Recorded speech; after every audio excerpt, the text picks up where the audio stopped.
कैसे हैं आप सभी लोग। आप सभी का वेलकम है आपके प्यारे से चैनल पीसीबी क्लब में और मैं हूं सुमन मैम। तो क्लास 8 की साइंस का चैप्टर है आपका क्रॉप प्रोडक्शन। तो इसमें हम लोग पढ़ने वाले हैं क्रॉप्स के बारे में एंड एग्रीकल्चर के बारे में। अब हम सभी को जो फूड है वो हम मेनली कहाँ से मिलता है, हमें या तो प्लांट से या फिर एनिमल से। तो जो प्लांट से मिलता है, ज्यादातर जो हमारे सीरियल्स हैं, पल्सेस हैं, इनको हम कैसे ग्रो करते हैं, एग्रीकल्चर के थ्रू। तो व्हाट इज एग्रीकल्चर? तो एग्रीकल्चर हमारी एक ऐसी साइंस है जिसमें हम लोग क्या करते हैं, क्रॉप्स को ग्रो करते हैं एंड रियरिंग ऑफ एनिमल्स, यानी कि ह्यूमन यूज के लिए जो क्रॉप्स का प्रोडक्शन होता है और एनिमल्स का ग्रो करना, उनकी केयर करना ताकि वो हमारे यूज आ सके। रिलेटेड साइंस है for production of crops and rearing of animal, that is called agriculture. तो we can define agriculture the science that deals with growing crops and rearing animals for human use is called agriculture. Agriculture का जो starting था तो ये बहुत पहले हुआ, about 12,000 years ago। Agriculture start कैसे हुआ? अब जो पहले हमारे अर्ली जो ह्यूमंस थे वो क्या करते थे, फूड की सर्च में इधर उधर भटकते रहते थे, क्योंकि वो क्या करते थे, या तो रॉ फ्रूट्स खाते थे या तो फिर एनिमल हंटिंग करते थे। लेकिन फिर उन्होंने क्या देखा कि जब कोई सीड या कोई फ्रूट ग्राउंड में ग्रो करता है तो क्या हुआ, उससे एक बड़ा पेड़ बनता है और उससे उनको काफी फ्रूट या चीजें खाने को मिली। तो इस तरह से उन्होंने क्या सीखा, प्लांटिंग ऑफ सीड्स। अब जब उन्होंने प्लांटिंग सीख ली तो वो फार्मिंग करना सीख गए और इस तरह से स्टार्ट हुई फार्मिंग की। अब तो जो इंडिया है उसमें लगभग आपका 60% पर्सन किसमें एम्प्लॉयड है, आपका एग्रीकल्चर में। एंड वर्ल्ड में अबाउट 40% जो वर्क फोर्स है, human work force, that is employed in agriculture. अब स्टार्टिंग में जो एग्रीकल्चर होती थी उसपे क्या होता था, जो आपके डोमेस्टिकेटेड एनिमल्स हैं जैसे आपका बुल हो गया ना, और भी जो छोटे मोटे एनिमल्स थे वो यूज करके नॉर्मल एग्रीकल्चर होती रहती थी। लेकिन जैसे जैसे टेक्निक्स आती गई, एडवांसमेंट आता गया, एग्रीकल्चर में क्या हुआ, बहुत सारे चेंजेस आए। अब न्यू आपके जो प्लांट्स हैं, एनिमल्स हैं, इनकी नई नई वैरायटी डिस्कवर हुई। मैन फोर्स पावर है उसको सेविंग करने वाली मशीन्स आ गए, जैसे आपके हार्वेस्टर्स हो गए, ट्रैक्टर्स हो गए, पेस्टिसाइड्स का यूज होना शुरू हो गया, जिससे क्या हुआ, जो हार्मफुल इंसेक्ट होते हैं उनको किल करना आसान हो गया और न्यू वेराइटीज के सीड्स भी अवेलेबल हो गए। इस तरह से जब एडवांसमेंट होता गया तो हमारी जो एग्रीकल्चर है वो क्या हो गई, पहले से बहुत मैनी टाइम्स क्या हो गई, बेटर हो गई। अब जब सारी टेक्निक्स बेटर है तो क्रॉप प्रोडक्शन भी क्या हुआ, कई टाइम्स ज्यादा हो गया, इंक्रीज हो गया। और इस तरह से स्टार्टिंग हुई ग्रीन रिवॉल्यूशन, या फिर आप कह सकते हैं एग्रीकल्चरल रिवॉल्यूशन, और ये हुआ आपका इंडिया में 1960। एग्रीकल्चर के बाद आपका हॉर्टिकल्चर, ये भी रिलेटेड है आपका एग्रीकल्चर से, लेकिन इसमें हम लोग किस चीज का प्रोडक्शन करते हैं, vegetables, fruits and flowers. So, a branch of agriculture that deals with the production of vegetables, fruits and flowers and decorative plants is called horticulture। यानी कि हम हॉर्टिकल्चर में किसका किसका प्रोडक्शन करते हैं, आपके वेजिटेबल्स हो गए, फ्रूट्स हो गए, फ्लावर्स हो गए और डेकोरेटिव प्लांट्स का। अब जो हमारी क्रॉप है, व्हाट इज क्रॉप? जब हम सेम टाइप के प्लांट्स को बहुत बड़ी जगह में ग्रो करते हैं, यानी बहुत सारे प्लांट्स होंगे सेम स्पीसीज के, तब वो क्या कहलाती है, हमारी क्रॉप। जैसे हमने एक बड़ी सी जगह पर खूब सारे वीट के प्लांट्स ग्रो किए तो वो क्या हो गई, हमारी क्रॉप ऑफ वीट। अब जो हमारे सीरियल्स हैं जैसे आपका वीट, तो ये सबसे पहले हमारा ग्रो किया गया था as a crop. Wheat and rice are main crops that produce staple food. Staple food मतलब हमारे जीने का जो मेन अनाज है, जीने के लिए जो जरूरी है लाइफ के लिए, वो क्या है, हमारे वीट एंड राइस। ये वर्ल्ड में सबसे ज्यादा जो स्टेपल फूड प्रोवाइड करने वाली क्रॉप है, that is wheat and rice. अब जो क्रॉप्स हैं ये मेनली 3 टाइप्स की होती है आपकी, food crops, plantation crops and cash crop. Food crops क्या है, that crops that are grown for food for humans and animals, यानी कि इनका जो प्रोडक्शन करते हैं केवल हम अपने फूड के लिए, खाने के लिए इनका ग्रो करा जाता है, ठीक है। और जो आपका प्लांटेशन क्रॉप्स है, plantation crops are grown in large estate and are sell in distant market, ठीक है, और इनको डिस्टेंट मार्केट पे इनका सेल भी करते हैं। कैश क्रॉप्स, और जो कैश क्रॉप्स है इनका मेनली प्रोडक्शन प्रॉफिट के लिए, यानी कि इनको फार्मर अपने यूज के लिए ग्रो नहीं करता है, इनको क्या करेगा, वो ग्रो करेगा, सेल करेगा और जो प्रॉफिट होगा वो गेन करता है। तो इनको हम लोग कह सकते हैं प्रॉफिट क्रॉप्स, ठीक। जैसे आपका टी हो गया, कॉटन हो गया, तो इनका फार्मर क्या करता है, खुद यूज नहीं करता, इनको प्रॉफिट के लिए यूज करता है, तो दैट आर कैश क्रॉप्स। ये तो आपकी हो गई क्रॉप्स के टाइप। और आपका जो इंडिया है, इंडिया में क्या होते हैं, हमारे सीजन बेसिस पे हमारी क्रॉप्स डिवाइडेड है, that are kharif crops and rabi crops. अब इंडिया में आपके क्या होते हैं, सीजन बेस्ड पे हमारी क्रॉप्स टू टाइप के हैं, kharif crops and rabi crops. जो आपकी खारिफ क्रॉप्स है इनको क्या चाहिए, लॉट ऑफ वाटर। जैसे आपका पैडी है, ये वाटर इनको ज्यादा चाहिए, तो इनको कब सोन करते हैं हम लोग, जब मानसून स्टार्ट होता है। जून एंड जुलाई में हमारे यहाँ क्या होती है, इंडिया में मानसून की स्टार्टिंग होती है, तब ये हमारी क्रॉप्स क्या करते हैं, सोन करते हैं। एंड हार्वेस्टिंग कब करते हैं, आफ्टर द मानसून, यानी कि सितंबर एंड अक्टूबर के बीच इनको हार्वेस्ट कर दिया जाता है।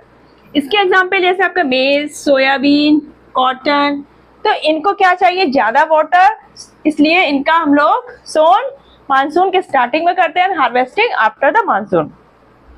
सेकेंड है आपका राबी क्रॉप्स। राबी क्रॉप्स को वाटर ज्यादा नहीं चाहिए, लेकिन इनको वेदर कैसा चाहिए, कूल कूल। इसलिए जब हमारी विंटर स्टार्ट होती है, यानी कि अक्टूबर दिसंबर, जब विंटर स्टार्ट होती है तब इनको सोन करते हैं। एंड आफ्टर विंटर, जब हमारी समर की स्टार्टिंग होती है, मार्च अप्रैल, तब इनको क्या करते हैं, हम लोग हार्वेस्ट कर लेते हैं। और इसके एग्जाम्पल हो जैसे आपका बीट, ग्राम, पी, मस्टर्ड और आपका लिनसीड हो गया। तो जो ये आपकी राबी क्रॉप्स है, जब ये हमारी नई नई राबी क्रॉप्स आती है तो क्या होता है, हमारे यहाँ पंजाबी का जो फेस्टिवल होता है, क्या होता है, जब हमारे बैसाखी में क्या होते हैं, ये ग्रेन्स आपके क्रॉप्स हार्वेस्टिंग करके आते हैं, तब हमारा बैसाखी आता है। और जब आपकी खारिफ क्रॉप्स आती हैं तब हमारे यहाँ क्या होती है, लोहड़ी, तब ये हमारी चीजें क्या होती हैं, नई नई चीजें आती हैं। तो अगर हम क्रॉप प्रोडक्शन करने जा रहे हैं तो जो हमारे मेथड्स है क्रॉप प्रोडक्शन के, वो है आपके 8, यानी कि ये सारी प्रोसेस करने के बाद हमें क्रॉप का जो रिजल्ट है वो हमें मिलता है। तो ये काफी हार्ड, काफी मेहनत का काम होता है। तो हमारे फार्मर्स क्या करते हैं, बहुत मेहनत करके हमारे क्रॉप का प्रोडक्शन करते हैं। तो कभी भी हमें ग्रेन्स का वेस्टेज नहीं करना चाहिए, क्योंकि उनमें उनकी खून पसीने की मेहनत लगी होती है और उसके बाद हमारे पेरेंट्स उसको अर्न करके लाते हैं। तो हमें खाने का सम्मान करना है और उसको वेस्ट नहीं करना है, ठीक। तो चलिए फिर मेथड देखते हैं। सबसे पहला है आपका प्रिपरेशन ऑफ सॉइल। अब जब हमें क्रॉप जिस फील्ड में हमें ग्रो करना है, तो उस सॉइल को क्या करना होगा, प्रिपेयर करना होगा, ताकि हम क्रॉप को प्रॉपर ग्रो कर सकें। सीड सिलेक्शन एंड सोइंग, जो हमारे सीड्स है वो सिलेक्ट करने होंगे, अच्छे सीड लेंगे ताकि हमारी क्रॉप भी अच्छी हो। मैन्योरिंग, मैन्योरिंग में क्या करना होगा, जो हमारी क्रॉप्स है तो उनको क्या न्यूट्रिएंट चाहिए वो हम फर्टिलाइजर के थ्रू देते रहते हैं। इरिगेशन में क्या करेंगे, हम प्रॉपर वाटरिंग देंगे, वाटर देंगे प्लांट्स को। वीडिंग में क्या होता है, जो आपके अनवांटेड प्लांट्स हमारी क्रॉप के साथ ग्रो हो जाते हैं उनको हम रिमूव करते हैं। Protection from paste and diseases, जो इंसेक्ट्स हमारे प्लांट्स को, क्रॉप्स को हार्म करते हैं, उनको क्या करना है, हमें डिस्ट्रॉय करना है।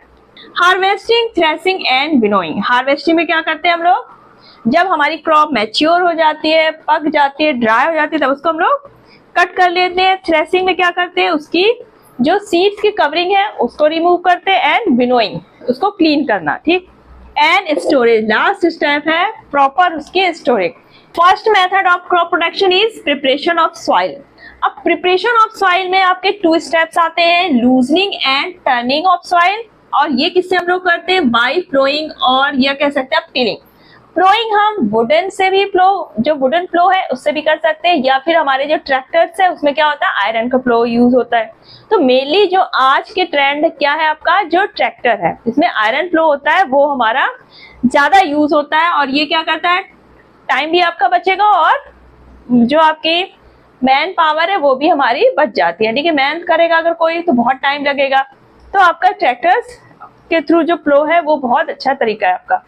उसके बाद आता है लेवलिंग। अब जब हमारी लूज कर दी सॉइल तो क्या हुआ, ऐसे जमीन खुद ही बड़े बड़े इसके पीसेस हुए। तो इतने बड़े बड़े पीसेस क्या होते हैं, इनको थोड़ा सा छोटे पीसेस में ब्रेक किया जाता है, लेवलिंग की जाती है, ऊबड़ खाबड़ जो जमीन हो जाती है उसको थोड़ा सा लेवल में लाते हैं। अब लूजनिंग, टर्निंग, लेवलिंग, ये सारी चीजें तो हो गई। अब इनका एडवांटेज क्या है, मेन हमारी जो क्रॉप्स है तो इसके लिए इन सब चीजों का एडवांटेज क्या है। तो पहला एडवांटेज देखो क्या है, जब हमारी सॉइल लूज हो जाती है तो क्या हुआ, टर्निंग हो रही है, यानी कि नीचे की जो लेयर है सॉइल की वो क्या हुई, थोड़ा सा ऊपर आ गई। अब नीचे वाली सॉइल में क्या होते हैं, न्यूट्रिएंट्स काफी ज्यादा होते हैं, तो जब वो टॉप पे आती है तो हमारी प्लांट्स की रूट क्या होगी, जब स्मॉल प्लांट्स होंगे तो रूट हमारी टॉप पे ही होगी, तो उनको न्यूट्रिएंट बहुत इजीली हमारे क्या हो जाते हैं, अवेलेबल हो जाते हैं। और जो आपकी लूज सॉइल होगी तो उसमें क्या होती है, जो एयर है वो अंदर तक पहुंच जाती है, एयर ट्रैप्ड हो जाती है, और ये एयर हमारी जो प्लांट्स की रूट को है क्या है, इजीली अवेलेबल हो जाती है और वो बहुत अच्छे से ब्रीथ करते हैं। और आपका जो लूज सॉइल है, जब सॉइल लूज होगी तो जो हमारी रूट्स हैं प्लांट्स की वो काफी नीचे तक, है ना, सॉइल के काफी नीचे तक क्या होंगी, पेनिट्रेट हो जाएंगे, और हमारी जो प्लांट्स है क्रॉप्स की वो फर्मली सॉइल में क्या होंगी, स्टैंड रहेंगे। ठीक है।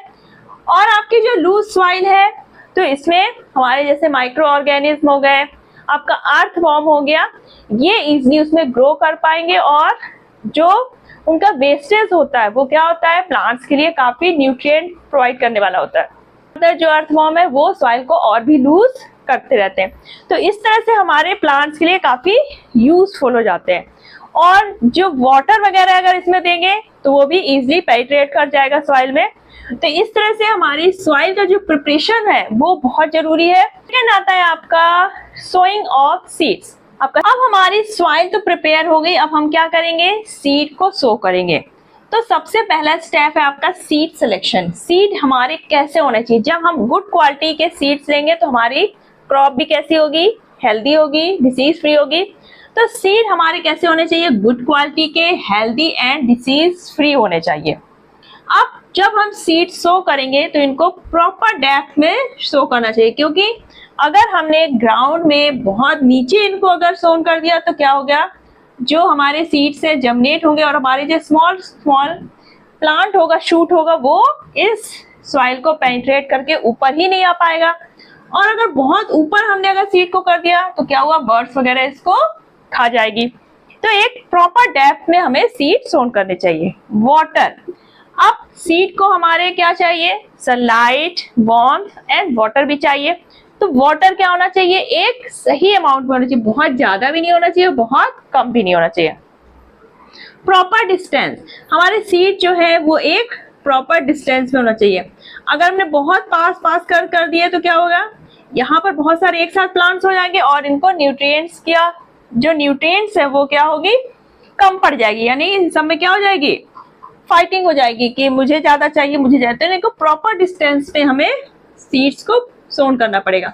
और बहुत ज्यादा अगर हम दूर करते हैं तो हमारी स्पेस की क्या होगी, वेस्टेज होगी। तो यानी कि प्रॉपर डिस्टेंस का भी ध्यान रखना होगा।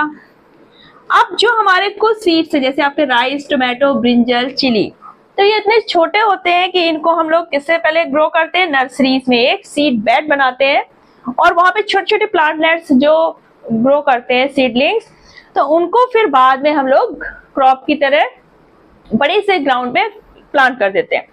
अब जो आपका सीड सोइंग है, ये हम 2 मेथड यूज करते हैं, broadcasting and seed drill. Broadcasting में हम कैसे करते हैं, बाय मैनुअल, यानी कि हैंड्स के थ्रू करते हैं।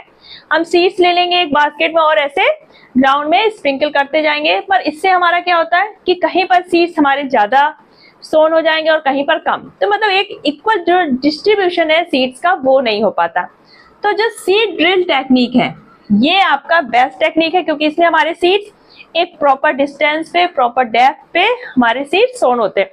इसके लिए यूज करते हैं आपका ये सीड ड्रिल है, इसको जो फ्लो होता है उससे कनेक्ट कर दिया जाता है। ये फनल शेप्ड होता है, यहाँ पे हम लोग सीड फिल कर देते हैं और ये जो ट्यूब्स हैं यहाँ से सीड्स हमारे नीचे आएंगे और ये फ्लो के जो ये आयरन के जो पिलर्स टाइप से निकले हुए हैं यहाँ से हमारे सीड्स बाहर आएंगे और ये हमारा फ्लो क्या होता जाएगा, ट्रैक्टर के थ्रू आगे को चलता जाएगा और हमारे सीड्स ऐसे ग्राउंड में आते जाएंगे। सीड सोन करने के बाद इनको कवर भी कर दिया जाता है क्योंकि कवरिंग बहुत जरूरी है, वरना क्या होगा, बर्ड्स वगैरह इसको खा जाएंगे। थर्ड है आपका मैन्योरिंग। मैन्योरिंग जरूरी क्यों है? देखो, जब हमारे फार्मर्स क्रॉप्स को ग्रो करते हैं तो क्या होता है, जब फील्ड में बार बार क्रॉप का प्रोडक्शन होगा तो क्या होगा, न्यूट्रिएंट्स की कमी आ जाती है। अब ये जो न्यूट्रिएंट्स की शॉर्टेज है इसको कंप्लीट करना जरूरी है, तभी हमारी नेक्स्ट क्रॉप क्या करेगी, प्रोडक्शन अच्छा दे पाएगी। तो ये आपके टू मेथड के थ्रू इसको हम लोग रिप्लेनिश कर सकते हैं, that is natural methods and using fertilisers and manures. Natural methods में आपके 3 टाइप्स हैं, field fallow, crop rotation and mixed cropping. तो what is field fallow? Field fallow में हम क्या करते हैं, जो हमारी फील्ड है जिसमें हम क्रॉप प्रोडक्शन करना है तो उसको कुछ टाइम के लिए हम उसको लेफ्ट ओवर कर दिया, यानी कि उसमें हम कोई भी क्रॉप ग्रो नहीं करते। अब वो खाली पड़ी हुई है, उसमें क्या होगा, बहुत सारे प्लांट्स के जैसे लीव्स हो गए, कुछ माइक्रो ऑर्गेनिज्म या ऑर्गेनिज्म उसमें डेड हुए, कुछ ऑर्गेनिक मैटर आए थे उधर से, अब वो क्या होंगे, डिके होंगे, डिकम्पोज होंगे और उसमें क्या होंगे, मिक्सिंग हो जाएगी। तो नेचुरली जो हमारी फील्ड है वो क्या करती है, न्यूट्रिएंट्स को रिगेन करेगी और पहले की तरह क्या हो जाएगी, फर्टिलाइज्ड हो जाएगी। अब यहाँ पर जब हम कुछ दिनों बाद इसमें क्रॉप प्रोडक्शन करेंगे तो इसमें न्यूट्रिएंट की अमाउंट जो होगी पहले से क्या होगी, ज्यादा होगी। तो ये तो हो गया आपका फील्ड फैलो। सेकेंड है आपका क्रॉप रोटेशन। तो आपकी डिफरेंट टाइप की क्रॉप्स क्या करती हैं, डिफरेंट टाइप्स के न्यूट्रिएंट्स को ज्यादा यूज करते हैं। जैसे आपका व्हीट और राइस है तो इसको क्या चाहिए, नाइट्रोजन ज्यादा चाहिए, और जो आपके लेग्यूम्स है जैसे आपका पी हो गया, पल्सेस हो गया, तो इनको कम चाहिए। तो अगर हम जैसे एक टाइम पे हमने व्हीट और राइस को ग्रो किया, सेकेंड टाइम पे हमने लेग्यूमिनस प्लांट जैसे आपका पी हो गया, सोयाबीन, इनको ग्रो किया, तो इस तरह से एक ही न्यूट्रिएंट्स की शॉर्टेज नहीं हो पाएगी। यानी किसी को एक चीज पसंद है और किसी को दूसरी चीज, और हमारे पास दोनों ही थोड़े थोड़े हैं, तो हमने क्या किया, एक चीज एक लोगों को दे दिया, दूसरी चीज हमने दूसरों को दे दिया, और इस तरह से दोनों ही हमारे खुश हो गए। अब अगर हमारे पास चीज लिमिटेड हो और सभी उसी चीज की डिमांड करें तो क्या होगी, उस चीज की शॉर्टेज हो जाएगी। तो यहाँ पर भी यही होता है कि यहाँ पर हम क्रॉप रोटेशन करते हैं, ठीक है, यानी कि जैसे हमने व्हीट और राइस को ग्रो किया और व्हीट और राइस में क्या किया, नाइट्रोजन यूज कर लिया हमारे ग्राउंड से। अब सेकेंड टाइम में हम लेग्यूमिनस प्लांट जैसे आपका पी हो गया, सोयाबीन हो गया, इन प्लांट्स को ग्रो करेंगे। अब जो आपके लेग्यूमिनस प्लांट्स हैं इसमें क्या होता है, एक बैक्टीरिया होता है, दैट इज राइजोबियम। राइजोबियम क्या करता है, जो हमारे एटमॉस्फेयर की फ्री नाइट्रोजन है उसको क्या करता है, नाइट्रेट्स में चेंज करता है और ग्राउंड में फिक्स कर देता है। तो जब हम लेग्यूमिनस प्लांट्स को ग्रो करेंगे तो हमारी जो ग्राउंड है उसमें नाइट्रोजन फिर से इकट्ठा हो जाएगा, और जब नेक्स्ट टाइम हमारी व्हीट और राइस ग्रो करेगी तो उनको ये फिर से अवेलेबल हो जाएगी। थर्ड है आपका मिक्स्ड क्रॉपिंग। अब मिक्स्ड क्रॉपिंग में क्या करेंगे, इन दोनों क्रॉप्स को हम एक साथ ग्रो कर देंगे, व्हीट और राइस को और आपके पी और सोयाबीन को। इसको नाइट्रोजन चाहिए और ये क्या करेगा, एटमॉस्फेयर की नाइट्रोजन लेकर नाइट्रेट्स बनाता रहेगा, यानी कि इसको जो चाहिए वो ये इसको बना के देता रहेगा। तो इस तरह से एक दूसरे के लिए क्या हो जाएंगे, सपोर्टिव। तो ये तो हो गया मिक्स्ड क्रॉपिंग। सेकेंड है आपका, अब ये सब चीजें करने के बाद भी कभी कभी क्या होता है कि हमें एक्स्ट्रा कुछ देना पड़ता है, वो हमारे फार्मर्स यूज करते हैं फर्टिलाइजर एंड मैन्योर्स। और अब नेचुरल मेथड से जब हमारी क्रॉप यील्ड इतनी ज्यादा नहीं प्रोड्यूस होती है तो हम क्या करते हैं, फर्टिलाइजर्स एंड मैन्योर्स का यूज करते हैं। तो जो आपके मैन्योर्स होते हैं ये कैसे होते हैं, ऑर्गेनिक, ये हमारे ऑर्गेनिक होते हैं, नेचुरल होते हैं। जो आपके प्लांट वेस्ट हो गए, एनिमल वेस्ट हो गए, तो ये क्या होते हैं, हमारे मैन्योर्स। और आपका एक ग्रीन मैन्योर्स होता है। ग्रीन मैन्योर्स में क्या करते हैं हम लोग, जो आपके लेग्यूमिनस प्लांट्स हैं इनको क्या करते हैं हम लोग, ग्रो करते हैं, और जब ये छोटे छोटे ग्रीन होते हैं तभी हम लोग क्या करते हैं, ग्राउंड की फ्लो कर देते हैं। अब ये क्या होते हैं, सॉइल में मिक्स हो जाते हैं और एक तरह से मैन्योर का काम करते हैं और फील्ड की फर्टिलिटी है उसको क्या करते हैं, इंक्रीज कर देते हैं। और आपका कंपोस्ट, जो आपका कंपोस्ट है इसमें क्या करते हैं, जो आपके डेड प्लांट्स और मेनली जो आपका है एनिमल वेस्ट, मेनली क्या आता है, एनिमल वेस्ट, इसको हम लोग क्या करते हैं, सॉइल्स के अंदर कई लेयर्स में इसको अंडरग्राउंड कर दिया जाता है और पूरा कवर कर देते हैं सॉइल से। अब इसमें क्या होगा, बैक्टीरिया, माइक्रो ऑर्गेनिज्म की एक्टिविटी होगी और ये थोड़े टाइम के बाद क्या हो जाता है, मैन्योर्स में कन्वर्ट हो जाता है, जो कि एक तरह से ऑर्गेनिक फर्टिलाइजर का काम करती है। और जो आपकी ऑर्गेनिक फर्टिलाइजर होती है ये 100% सेफ होती है, यानी इससे ना तो प्लांट्स को कोई हार्म होगा और ना ही ह्यूमंस को। ठीक, उसके बाद आता है आपका फर्टिलाइजर्स। अब फर्टिलाइजर यूज करने की क्या जरूरत पड़ती है, जो आपके ऑर्गेनिक फर्टिलाइजर होते हैं ये बाकी चीजें तो हमारे प्लांट्स को दे देते हैं, लेकिन एनपीके यानी कि नाइट्रोजन, फॉस्फोरस एंड पोटेशियम, ये चीजें हमें मिलती हैं फर्टिलाइजर से। तो मेनली जो फर्टिलाइजर्स हैं ये लैब्स में बनते हैं, केमिकल्स होते हैं, मैन मेड होते हैं और ये मेनली कंटेन करते हैं नाइट्रोजन, फॉस्फोरस एंड पोटेशियम। तो इन चीजों की जो शॉर्टेज है वो हम कंप्लीट करते हैं बाय यूजिंग फर्टिलाइजर से, लेकिन ये एक्स्ट्रा अमाउंट में प्लांट्स में नहीं यूज होना चाहिए क्योंकि ये क्या होते हैं, केमिकल्स हैं, तो ये हार्मफुल है प्लांट्स के लिए as well as for water bodies. अब वाटर बॉडीज के अंदर जो एनिमल्स हैं उनके लिए कैसे हार्मफुल है। अब क्या हुआ, ये हमारे क्या है, सॉइल में प्रेजेंट है, ग्राउंड क्रॉप में, ठीक है, जो आपकी फील्ड्स है, जब रेनी सीजन होगा तो क्या होगा, वाटर फ्लो होगा और ये वाटर जब पहुंचेगा वाटर बॉडीज में तो साथ में क्या होंगे, ये फर्टिलाइजर्स भी हमारे वाटर के साथ फ्लो होके पहुंच जाएंगे वाटर बॉडीज में। अब वहां पे जो फिश है, वाटर एनिमल्स हैं, उनको क्या करते हैं, ये हार्म करते हैं। और ज्यादा जो फर्टिलाइजर है वो आपका जो फ्रूट्स होंगे, क्रॉप्स होंगे, सीरियल्स होंगे उसमें भी पहुंचेंगे और वो हमारे लिए भी हार्मफुल है। तो जो आपके फार्मर्स हैं वो फर्टिलाइजर और जो मैन्योर्स हैं इन दोनों का ही कॉम्बिनेशन यूज करते हैं, लेकिन एक लिमिटेड अमाउंट में ही फर्टिलाइजर्स यूज होने चाहिए। अब क्रॉप को हमारे क्या चाहिए, प्रॉपर वाटर चाहिए, टाइम टू टाइम चाहिए। तो अगर हमारे फार्मर्स रेन के भरोसे बैठे रहे तो क्या होगा, हमेशा रेन तो नहीं होती, तो जो आपके वाटर रिजर्वर है, लेक है, कैनाल्स है, रिवर्स है, पॉन्ड्स है, तो वहां से वाटर या ट्यूबवेल वगैरह है, तो यहाँ से क्या करते हैं वो लोग वाटर को क्रॉप तक पहुंचाते हैं। लेकिन जो मॉडर्न है, मॉडर्न इसमें क्या है, आपका स्प्रिंकलर सिस्टम और ड्रिप इरिगेशन काफी यूजफुल हो रहा है। तो जैसे अगर हमारी फील्ड नॉर्मल है, प्लेन है, तो क्या करते हैं, एक पाइप फिट कर दिया जाता है रिजर्वर से मशीन के थ्रू और हमारे क्रॉप्स में वाटर पहुंच जाता है। लेकिन अगर हमारी ग्राउंड अनइवन है, ठीक, या फिर सैंडी सॉइल है, तब हमारा स्प्रिंकलर सिस्टम काफी यूजफुल होता है क्योंकि इसमें क्या होता है, वाटर एक स्प्रे के फॉर्म में आता है, तो यहाँ पर यूज होता है स्प्रिंकलर सिस्टम। और जहां पर वाटर की बहुत ज्यादा शॉर्टेज है, जैसे आपके डेजर्ट्स वगैरह हो गए, तो वहां पर क्या करते हैं, ड्रिप इरिगेशन यूज होता है, यानी कि एक पाइप होगा, बहुत पतले पतले पाइप, और यहाँ पर जैसे हमारे प्लांट्स लगे हैं तो यहाँ पर क्या होगा, एक नोजल कर दिया जाता है और यहाँ से ड्रॉप बाय ड्रॉप हमारे प्लांट्स को वाटर मिलता रहता है। ये लेकिन काफी हमारी एक्सपेंसिव मेथड है क्योंकि यहाँ पर पाइप्स की फिटिंग करनी पड़ती है। इसमें वाटर हमें एक राइट अमाउंट में प्लांट्स को देना चाहिए, क्योंकि अगर वाटर कम हो गया तो भी प्लांट्स हमारे क्या होंगे, सही से ग्रो नहीं होंगे, और अगर वाटर ज्यादा हो गया तो क्या हो जाता है, वाटर लॉगिंग हो जाती है। And what is water logging.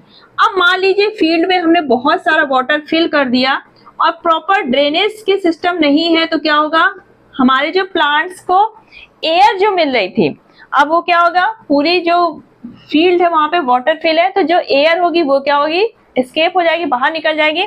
अब वाटर पूरा फिल है तो प्लांट्स को एयर नहीं मिलेगी तो वो ब्रीथ नहीं कर पाएंगे, और जो सॉल्ट्स की अमाउंट है वो भी क्या हो जाएगी, बहुत ज्यादा सॉइल में बढ़ जाएगी और इससे हमारे प्लांट्स क्या हो जाएंगे, डेड हो जाएंगे।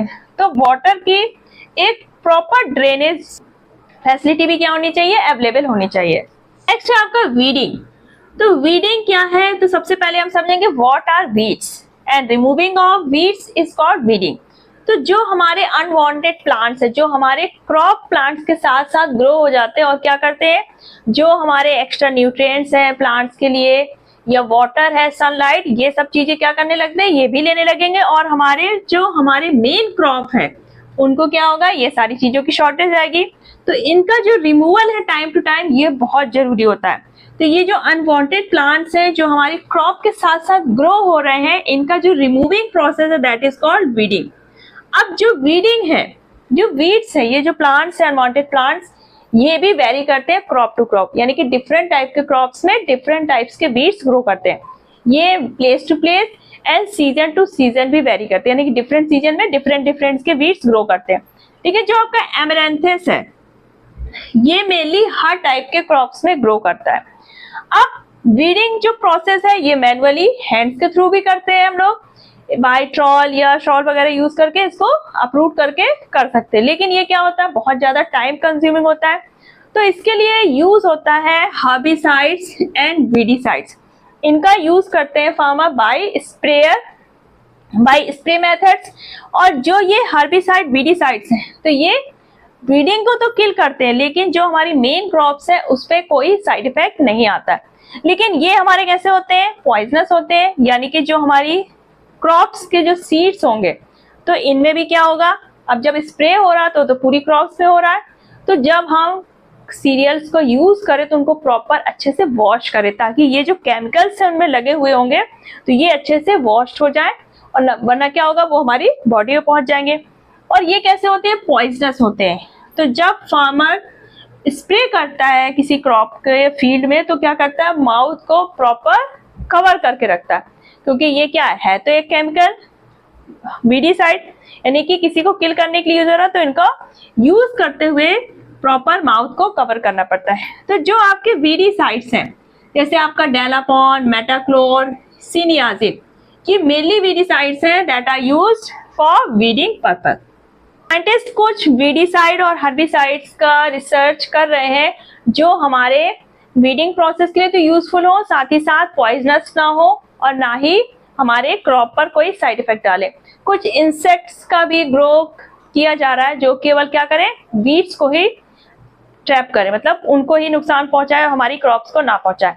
तो ये चलिए आगे की बात है, हमारे साइंटिस्ट जब डिस्कवर करेंगे, अभी फिलहाल हमारे यही यूज में आ रहे हैं। Protection from paste and diseases. इसके अलावा आपके जो पेस्ट और डिसीजेस हैं ये भी क्या करते हैं, क्रॉप्स को नुकसान पहुंचाते हैं। तो बहुत सारे ऐसे पेस्ट हैं, यानी कि जैसे आपके रेट्स हो गए, इंसेक्ट आपके ऐसे ग्रास होपर हो गए, लॉगस्ट हो गए, लोकस्ट, तो ये सब भी हमारे क्रॉप्स को क्या करते हैं, हार्म करते हैं। जो रेट्स होगा वो क्या करेगा, ग्रेन्स वगैरह खा सकता है।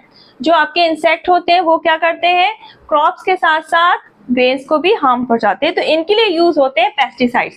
पेस्टिसाइड्स आपके इंसेक्टिसाइड्स, रोडेंटिसाइड्स एंड फंगिसाइड, ये पेस्टिसाइड्स यूज होते हैं। इंसेक्टिसाइड यूज होते हैं फॉर किलिंग इंसेक्ट। ये मेन आपके जैसे मैलाथियन, डाइसिस्टोन, ये मेन इंसेक्टिसाइड्स है। रोडेंटिसाइड्स जो आपके जो रेट्स वगैरह हैं उनको किल करने के लिए यूज होते हैं। कुछ आपके फंगल डिसीजेस भी हैं, जैसे आपके रस्ट एंड स्मट वीट में होते हैं, फंगल डिसीजेस हैं। ब्लाइट ऑफ पोटैटो, विल्ट, ये बैक्टीरिया के थ्रू होता है। इसमें क्या होता है, प्लांट्स का जो जाइलम वो क्या होता है, ब्लॉक हो जाता है। अब जब जाइलम ब्लॉक होगा तो वाटर का कंडक्शन क्या होगा, प्लांट्स में रुक जाएगा और प्लांट हमारे मर जाते हैं। तो ये जो आपके पेस्टिसाइड्स हैं इनका यूज कैसा होना चाहिए, विद प्रिकॉशन यूज होना चाहिए। और इनका यूज मैनुअली भी होता है, यानी बाय हैंड स्प्रे करते हैं फार्मर, या फिर अगर बहुत बड़ी फील्ड है तो जो लो फ्लाइंग एयरक्राफ्ट है उनके थ्रू भी इसको स्प्रे कर दिया जाता है। अब ये जो पेस्टिसाइड्स हैं इनका क्या डिसएडवांटेज है कि ये जो हमारे इंसेक्ट, फंगिसाइड, रोडेंटिसाइड है, तो ये इंसेक्ट या फिर जो हमारे हार्मफुल पेस्ट हैं उनको तो किल करते ही हैं, साथ में जो हमारे यूजफुल इंसेक्ट जैसे आपका हनी भी हो गया तो इनको भी हार्म पहुंचता है। और प्लांट्स के थ्रू ये क्या करते हैं, क्रॉप्स में पहुंच जाते हैं और सीरियल्स के थ्रू हमारी बॉडी में, और ये हमें irrigation of skin, respiratory problem जैसे काफी प्रॉब्लम्स कॉज करते हैं। और ये जो पेस्टिसाइड्स हैं तो ये पॉइजनस भी होते हैं, क्योंकि ये अमाउंट में यूज हुए तो ह्यूमंस में तो पहुंचते ही पहुंचते हैं, और अगर इनको ज्यादा यूज किया तो क्या होते हैं, ये जो हमारे इंसेक्ट हैं, ये जो रोडेंट्स हैं, रोडेंट्स जैसे आपका रैट वगैरह, तो ये क्या होते हैं, रेजिस्टेंट हो जाते हैं, यानी कि फिर इनका इफेक्ट भी नहीं पड़ता, तो इनका एक लिमिटेड यूज किया जाता है। अब जब हमारी क्रॉप्स मैच्योर हो गई तब हमारा क्या प्रोसेस आएगा, harvesting, threshing and winnowing. Harvesting में क्या करते हैं, हमारी क्रॉप्स ये है, ये मैच्योर हो चुके, हम यहाँ से इसको क्या करेंगे, कट कर देंगे। तो ये करते हैं हम लोग बाई सिकल मैनुअली या फिर बाई हार्वेस्टर। अब हमारी क्रॉप्स जब फील्ड से कट करके अलग कर दी गई, अब हमारे जो ग्रेन्स हैं इनको क्या करना है, इस प्लांट से अलग करना है, ड्राई प्लांट हो गए। This process called threshing and this is done by thresher और कंबाइन। कंबाइन आपकी मशीन क्या है, जो हार्वेस्टिंग एंड थ्रेसिंग दोनों एक साथ करती है, यानी कि प्लांट्स को कट भी करती जाएगी और इसके ग्रेन्स को प्लांट से अलग भी करती जाएगी। तो ये मशीन काफी यूज हो रही है, ये क्या है, काफी टाइम कंज्यूमिंग है। नेक्स्ट है आपका जो आपके ग्रेन्स हैं, अब इसके ऊपर क्या लगा होगा, चाफ लगा होगा, इसकी कवरिंग होगी। इस कवरिंग को हटाने के लिए हम लोग यूज करते हैं विनोइंग प्रोसेस। विनोइंग प्रोसेस में क्या होगा, जो आपका ग्रेन्स है इसको काफी हाइट से हम क्या करते हैं, ड्रॉप करते हैं, और यहाँ से आपका फैन या कोई बड़ा इंस्ट्रूमेंट होगा जिससे काफी तेज एयर को हम लोग ब्लो करते हैं। अब ये जब ग्रेन्स नीचे आएगा काफी हाइट से, तो चाप कैसा होता है, लाइट, तो ये आपका दूर उड़ के इधर इकट्ठा हो जाएगा, और जो आपके ग्रेन्स है वो हैवी होंगे तो वो यहाँ पर कलेक्ट हो जाते हैं। तो इस तरह से हमारी हार्वेस्टिंग, थ्रेसिंग और विनोइंग प्रोसेस हो जाती है। अब हमारे पास क्या आ गए, ग्रेन, सीरियल्स हमारा इकट्ठा हो गया, जो भी क्रॉप हमने ग्रो की थी। अब लास्ट स्टेप आता है आपका इसका storage. Last step in crop production is storage. Storage में क्या करना है, हमारा ग्रेन्स आ गया, अब इसमें क्या होगा, जो वाटर की अमाउंट होगी वो ज्यादा होगी, तो सबसे पहले हम इसको सनलाइट पे क्या करेंगे, प्रॉपर ड्राई करेंगे, ताकि ये माइक्रोब से अटैक ना हो पाए, यानी कि इसमें माइक्रोब्स ग्रो ना हो पाए, इसलिए प्रॉपर ड्राई होना जरूरी है। उसके बाद इसको बिन्स, बैग्स, कैंस पे हम इसको स्टोर करते हैं। लेकिन अगर लार्ज स्केल में हमें स्टोर करना है तो हम सिलोज या ग्रैंडरीज में स्टोर करते हैं। अब ये जो सिलोज और ग्रैंडरीज हैं, तो इनको प्रिपेयर करना बहुत जरूरी है फॉर स्टोरिंग, यानी उनको केमिकल्स स्प्रे करके उनको माइक्रोब्स फ्री करते हैं, ताकि इसमें कोई रोडेंट्स ना हो, कोई पेस्ट ना हो। तो पहले ये प्रॉपर चेकअप होना चाहिए, उसके बाद इनको स्टोर कर देते हैं। हमारा स्टोर है ग्रेन्स, इसको क्या करते हैं, लॉन्ग टाइम तक स्टोर करना है, ताकि नेक्स्ट सीजन तक, जब तक हमारी नेक्स्ट क्रॉप नहीं आती तब तक ये क्या करे, सेफ बना रहे। लेकिन कुछ हम एक्स्ट्रा अमाउंट में इसको सेफ रखते हैं, ताकि बाई चांस नेक्स्ट सीजन में कभी बारिश कम हुई या कुछ प्रॉब्लम हुई तो हमारे नेक्स्ट ईयर में भी हमारा जो ग्रेन्स है, स्टॉक है, वो बना रहे। तो जो एक्स्ट्रा अमाउंट में हमारा ग्रेन स्टॉक होता है, स्टोर करते हैं, that is called buffer stock. तो जो मेथड्स ऑफ क्रॉप प्रोडक्शन थे वो आपके फाइनली कंप्लीट हो चुके हैं। काफी लेंथी वीडियो हो गया है, और नेक्स्ट वीडियो में हम लोग करेंगे जो आपके क्रॉप प्रोडक्शन है उसको कैसे हम इंक्रीज कर सकते हैं। तो स्किप मत करिएगा, और अगर आज का वीडियो आपके लिए फ्रूटफुल रहा है तो वीडियो को ज्यादा ज्यादा लाइक करिए, शेयर करिए, और नेक्स्ट वीडियो देखने के लिए चैनल को फटाफट सब्सक्राइब कर लीजिए और बेल आइकन प्रेस करना बिल्कुल मत भूलिए। चलिए फिर मिलते हैं नेक्स्ट वीडियो में, तब तक अपना ख्याल रखिएगा, बाय बाय, टेक केयर।